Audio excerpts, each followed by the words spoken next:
आज के हमारे लेक्चर का जो टॉपिक है वो है सतत विकास परिप्रेक्ष्य और सतत विकास लक्ष्य, sustainable development perspective and sustainable development goals. तो आइए सबसे पहले देखते हैं कि सतत विकास परिप्रेक्ष्य है क्या।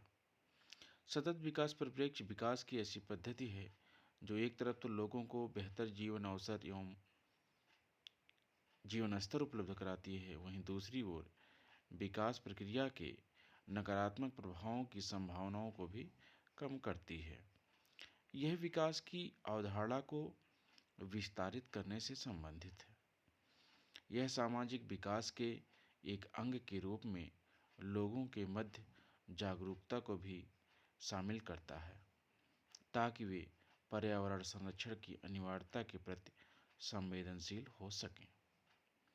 इसके साथ ही यह जीव जगत को संभावित खतरों से बचाने के लिए विकास समस्याओं के सतर्क और सुविचारित प्रबंधन को भी विकास की अवधारणा के अंतर्गत रखता है। आइए अब आगे देखते हैं कि सतत विकास क्या है। सतत विकास के बारे में जानते हैं। सतत विकास जैसा कि हम सभी आजकल लगातार सुनते आ रहे हैं और एक रिसेंट टॉपिक भी है।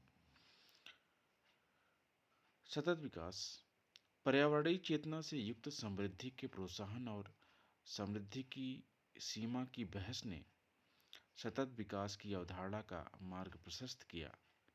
यह शब्द पहली बार 1987 में संयुक्त राष्ट्र की रिपोर्ट आवर कॉमन फ्यूचर में सामने आया है। ब्रंटलैंड इस आयोग के अध्यक्ष थे।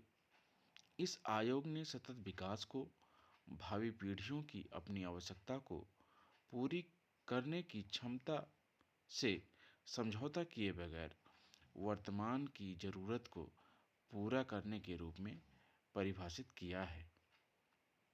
संक्षेप में अगर बात की जाए तो सतत विकास परिवर्तन की एक प्रक्रिया है जिसमें संसाधनों का दोहन, निवेश की दिशा, तकनीकी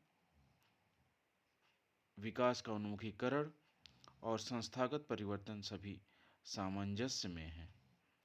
मानव की आवश्यकता और आकांक्षाओं को पूरा करने के लिए वर्तमान और भविष्य की क्षमता दोनों को बढ़ाते हैं। सतत विकास लक्ष्य, आइए इसके बारे में जानते हैं, ये है क्या। सतत विकास लक्ष्य से पहले हम सभी जानते हैं कि मिलेनियम डेवलपमेंट गोल्स निर्धारित किए गए थे संयुक्त राष्ट्र के द्वारा और उसे 2000 से 2015 के बीच पूरा करना था, प्राप्त करना था। हालांकि संयुक्त राष्ट्र द्वारा जो सहस्त्राब्दी विकास लक्ष्य जो कि 8 थे, उसे 2015 सन 2015 की अवधि तक जितना भी प्राप्त किया जा सका। हालांकि 2015 के पश्चात फिर यूएन के सभी सदस्यों ने विचार विमर्श किया कि यह विकास का जो लक्ष्य है इसे विस्तारित करके आगे बढ़ाया जाए। तो इस रूप में सतत विकास लक्ष्य की परिकल्पना की गई। आइए इसके बारे में बात करते हैं।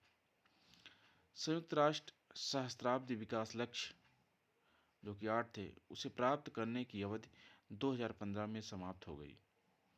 तत्पश्चात संयुक्त राष्ट्र ने 2015 से 2030 के मध्य वैश्विक विकास का मार्गदर्शन करने के लिए 17 अलग अलग लेकिन परस्पर संबंधित लक्ष्यों का एक समूह बनाया जिसे सतत विकास लक्ष्य कहा गया।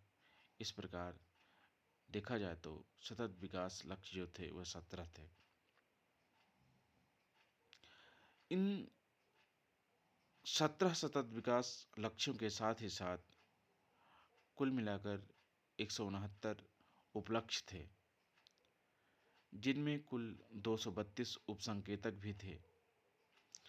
सतत विकास लक्ष्य को वैश्विक लक्ष्य के रूप में भी जाना जाता है, जो 2015 में संयुक्त राष्ट्र के सभी सदस्य देशों द्वारा गरीबी को समाप्त करने, ग्रह की रक्षा करने हेतु कार्यवाही की मांग करता है, ताकि लोग 2030 तक और 2030 तक और अपने भावी जीवन को शांति और समृद्धि के साथ जी सकें। यूएन के 152 सदस्यों ने एजेंडा 2030 को पूरा करने के समझौते को प्राप्त करने का वादा किया। सतत विकास लक्ष्य जो कि 17 हैं और क्रमशः इसके बारे में चर्चा की जाए तो इस प्रकार हैं। पहला है जो कि नो पॉवर्टी की बात करता है, अर्थात कोई गरीबी नहीं होगी। दूसरा है शून्य भूख, जीरो हंगर। तीसरा है अच्छा स्वास्थ्य और कल्याण। पांचवा है लैंगिक समानता। छठा है स्वच्छ जल और स्वच्छता। सातवां है सस्ती और स्वच्छ ऊर्जा। आठवां लक्ष्य है उचित कार्य और आर्थिक विकास। नवां लक्ष्य है उद्योग, नवाचार और बुनियादी ढांचे। 10वां लक्ष्य है असमानता को कम करना। 11वां लक्ष्य है सतत शहर और समुदाय। 12वां लक्ष्य है जिम्मेदार उपभोग और उत्पादन। 13वां लक्ष्य है जलवायु कार्यवाही। 14वां लक्ष्य है जल के नीचे जीवन। 15वां लक्ष्य है भूमि पर जीवन। 16वां लक्ष्य है शांति, न्याय और मजबूत संस्थाएं। 17वां है लक्ष्य के लिए साझेदारी। इस प्रकार से सतत विकास लक्ष्य 17 हैं। इन 17 लक्ष्यों को सभी सदस्य देशों द्वारा अनवरत प्रयास किया जा रहा है वैश्विक स्तर पर कि इन 17 लक्ष्यों को प्राप्त किया जाए। और इनके साथ साथ अभी हमने पहले बताया भी था कि इसके 169 उद्देश्य हैं या उसे उपलक्ष्य कह लें। और उसके साथ साथ जो है उसके कुछ उपसंकेतक भी जुड़े हुए हैं। तो इस प्रकार से उपसंकेतकों की बात की तो 232 उपसंकेतक हैं। तो इस प्रकार से आज के वैश्विक स्तर पर सतत विकास एक रिसेंट मुद्दा बना हुआ है। तो इस प्रकार से सतत विकास परिप्रेक्ष्य और सतत विकास लक्ष्य पर चर्चा करना काफ़ी प्रासंगिक भी है। तो आज यहीं तक, धन्यवाद।